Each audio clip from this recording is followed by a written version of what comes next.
About once or twice a year, the same thing happens to me. On a Sunday morning, I'll be in the worship center and I'll be visiting with people and I'll run into somebody and the conversation goes something like this.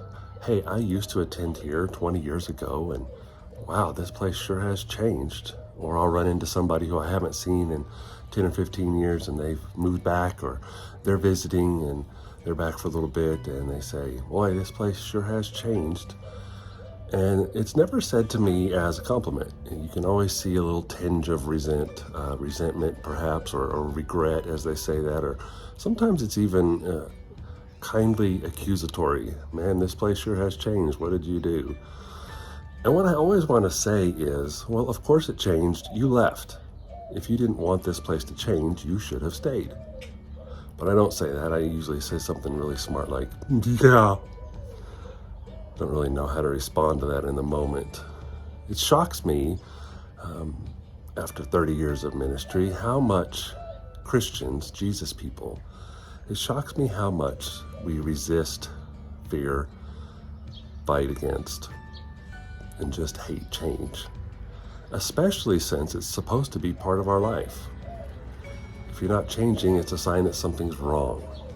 Romans 12:2 says that we are to be transformed, and that word transformed means to be progressively changed, that as you live, as you follow Jesus, your life changes.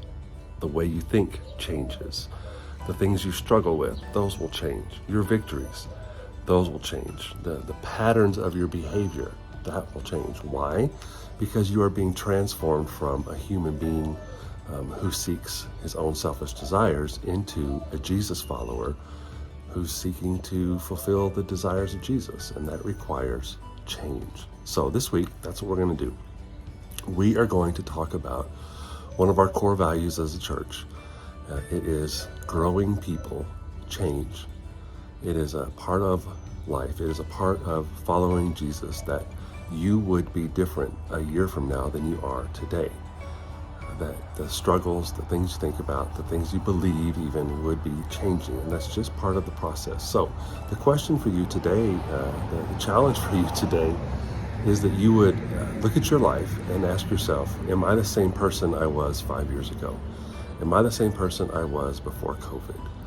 Am I still struggling with the same things? Am I still believing the same things? Am I still thinking about and having the same thought patterns as I was 5 years ago?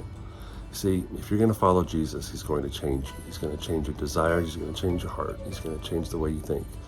And so just by following Jesus, you should not be the same person you were a year ago. And you're not the same person you're going to be next year.